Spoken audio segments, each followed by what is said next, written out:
दोस्तों, और आप सभी कैसे हैं। आशा करता हूँ आप सभी ठीक होंगे। दोस्तों, आजकल जिधर देखो, जिस चैनल पर देखो, चाहे यूट्यूब चैनलों पर देखो, चाहे टीवी चैनलों पर देखो, चर्चा चल रही है बागेश्वर की। अब बहुत से लोगों का मानना ये है कि ये सब होता ही नहीं है, और बहुत से लोगों का मानना ये है कि ये सब होता है। तो बहुत सारे प्रश्न हमें मिलते हैं। कई लोग पूछते हैं, गुरुजी क्या ऐसा होता है? तो अगर हम शास्त्रों की बात माने तो श्रीमद् भागवत में भी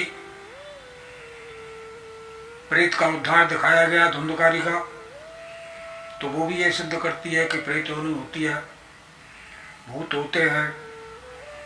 अगर रामायण जी की बात करें तो भोलेनाथ की जब शादी हुई है तो उनकी बारात में भूत प्रेत पिशाच ये सब दिखाए गए हैं, और भी बहुत सारी जगहों पर दिखाए गए हैं। ये तो सनातन शास्त्रों की बात हो गई। अब हम चलते हैं दूसरे जो धर्म मानते हैं। धर्म तो है नहीं है, तो पंथ ही है। धर्म तो सिर्फ सनातन है, जो सदा से, जब से सृष्टि की रचना हुई है तब से जो चला आ रहा है और आगे तक रहेगा। तो धर्म तो इनमें से कोई भी नहीं है, सब कुर्सी की लड़ाई है। सब अपने अपने पंथ को, अपनी अपनी कुर्सी को आगे बढ़ाना चाहते हैं, जैसे ये राजनीति ये आपस में लड़ते हैं। अब इस्लाम में देखें तो वहाँ भी भूत प्रेतों के इलाज होते हैं, उनकी किताबों में भी लिखा हुआ है।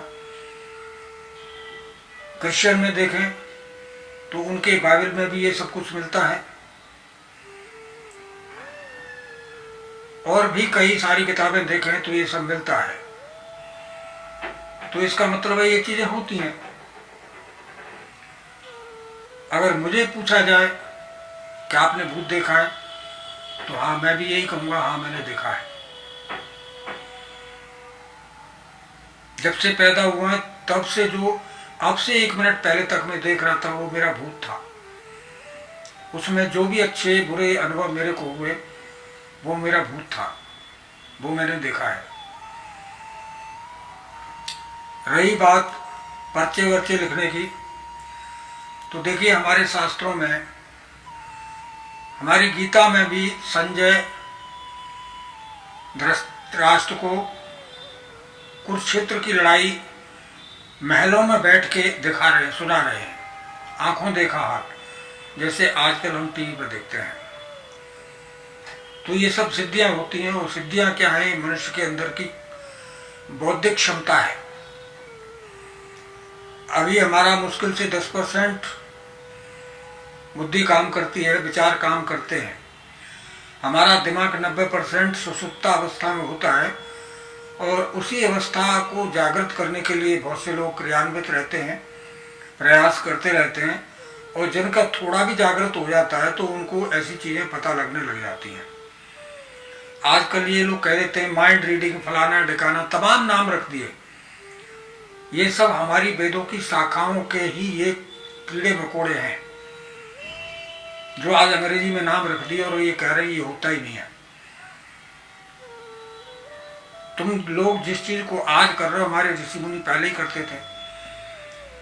विज्ञान आज चंद्रमा, मंगल वगैरह पे पहुंच रही है, हमारे ऋषि मुनियों ने तो पहले ही लिख दिया। उनके अक्षांश वगैरह भी लिख दिए, उनका गणित इतना बढ़िया था। मैं ये नहीं कहता कि विज्ञान गलत है, लेकिन वेद ही विज्ञान है। वेद का एक भाग मान लीजिए विज्ञान को, जो टेक्नोलॉजी के तरीके से लोग करते हैं, और पहले आध्यात्म के तरीके से किया करते थे। तो दोनों ही पहलू मिले जुले हैं, एक दूसरे के पूरक हैं। विज्ञान में किंतु परंतु है, लेकिन आध्यात्म में नहीं है। हमने कोरोना के टाइम पे देखा, डॉक्टर कहते थे ये दवाई काम नहीं करेगी तो ये करेगी, ये नहीं करेगी। मतलब विज्ञान मतलब तुक्का, तुक्का लग गया तो ठीक है, विज्ञान हो गया, और नहीं लग गया तो और प्रयोग करेंगे। लेकिन हमारे आध्यात्म वाले जो प्रयोग करते थे वो सिर्फ अपने ऊपर ही करते थे और अपने अंदर ही क्षमता बढ़ाते थे, दूसरों को कष्ट नहीं देते थे। आज लाखों लोग मर जाते हैं तब जाके एक दवाई ये चुन पाते हैं कि हाँ ये इतना आराम करेगी, और उसके भी साइड इफेक्ट होते हैं लेकिन उन्हें बताते नहीं है, लिखे सब जाते हैं कि इतना आराम करेगी तो ये नुकसान भी कर सकती है।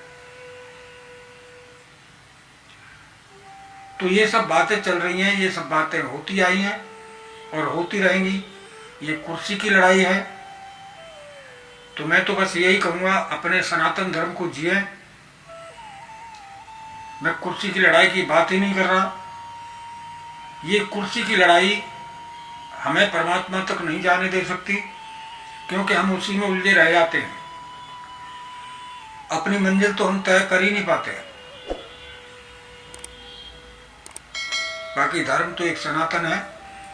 बोलो सत्य सनातन धर्म की जय। आज इतना ही, जितना मेरे विचार थे मैंने आपको बताए।